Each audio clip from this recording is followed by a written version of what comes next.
ဒီကနေ့ညကန်ကြမဲ့ပရီးမီးယားလိပွဲစဉ်တွေနေရာမှာကျွန်တော်အကြိုက်၃ပွဲကိုအခုဗီဒီယိုလေးမှာရွေးချယ်ပြီးတော့ကျွန်တော်ညီကိုတွေကိုသုံးသပ်မှုလေးပြုလုပ်ပေးသွားမှာဖြစ်ပါတယ်အားလုံးပဲမင်္ဂလာပါကျွန်တော်97ဖူဘောလိုက်ကနေကျွန်တော်ညီကိုတွေကိုပြန်လည်ပြီးတော့ကြိုဆိုလိုက်ပါတယ်ဒီရက်ပိုင်းမှာကျွန်တော်ဒါ free ပွဲလေးတွေကတော်တော်လေးကိုမှန်ကန်နေအောင်ကျွန်တော်တွေ့ရတယ်ပေါ့နော်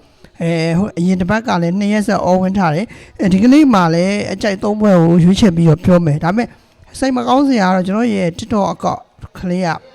ပြတ်သွားတယ်ပေါ့နော်အဲ့ဒီကညီကိုတွေလည်းအခုဗီဒီယိုလေးကိုမြင်ကျွန်တော်ရဲ့အကောင့်ကလေးကိုဒါ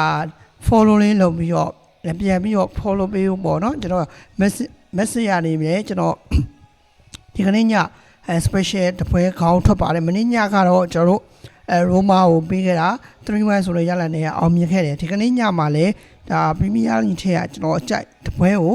ရွေးထုတ်သွားအောင်မှာပဲဖြစ်ပါတယ်ဒီပွဲစဉ်လေးကို brother တို့ကစိတ်ဝင်စားတဲ့ညီကိုတွေကတော့ကျွန်တော်ရဲ့ TikTok Messenger မှာတော်လကောက် TikTok wall ရဲ့နံပါတ်ကိုလည်းအများဆုံးလေးဆက်သွယ်လို့ရပါတယ် TikTok wall ထဲမှာနံပါတ်ကလေးတင်ထားပါတယ်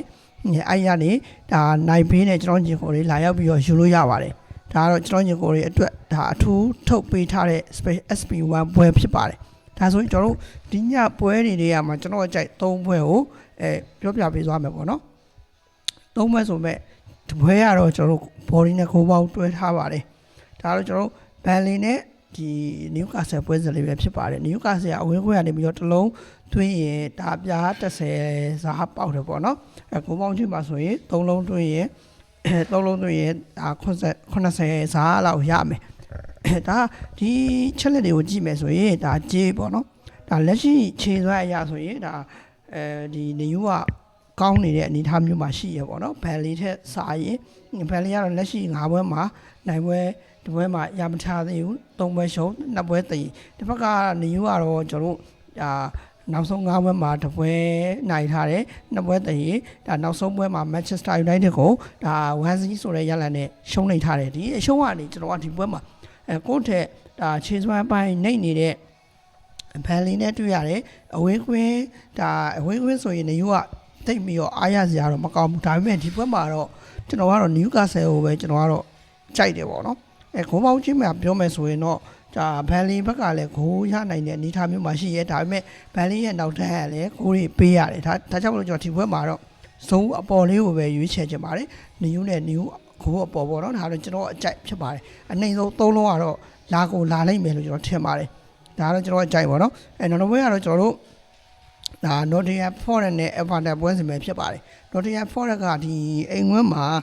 ဒါကျွန်တော်တို့အိမ်ဝင်းမှာတဲ့အသင်းလို့တော့ထင်ပါတယ်ဒါ Everton ကဒါအခုလက်ရှိခြေစွမ်းရတယ်တိတ်ပြီးတော့မတည်ငြိမ်ဘူးပေါ့နော်နောက်ဆုံးဒါ3ပွဲမှာကြည့်မယ်ဆိုရင်အသင်းချင်း2သင်းကိုရှုံးနေထားပါတယ်ဒီ Nottingham Forest ရဲ့တိုက်ဆက်ကလည်းဒါဂိုးတွေအိမ်ဝင်းဖြစ်တဲ့အတွက်ဂိုးတွေရနိုင်တဲ့အနေအထားမျိုးမှာရှိတယ်ဒါကြောင့်မလို့တင်ရင်ကြရင်တဝက်ကျော်လောက်ဆုံးရှုံးမဲ့ကျွန်တော်ကတော့ Nottingham Forest ရဲ့ကြီးရတော့ကျွန်တော်တို့အမှန်ကန်တယ်လို့ထင်တယ်ခြေစွမ်းကိုလည်းကျွန်တော်တို့ Nottingham Forest ကိုပဲကျွန်တော်တို့ယုံချင်ပါတယ်ဒါကြောင့်မို့ကျွန်တော်ဒီဘက်မှာတော့ Nottingham Forest body ကိုကျွန်တော်ညီကိုတွေကိုရွေးချယ်ပေးချင်ပါတယ်ဒါတော့ကျွန်တော်အကြိုက်3ပွဲကိုဒါ body 3ပွဲပေါ့နော်ရွေးချယ်ပေးခဲ့တာပဲဖြစ်ပါတယ်အကြိုက်သူကြီးကျွန်တော်ညီကိုတွေလိုက်ပြီးတော့စော်စော်ကားလို့ရပါတယ်ဒါတော့ကျွန်တော်အကြိုက်ပွဲလေးတွေ free ပွဲလေးတွေက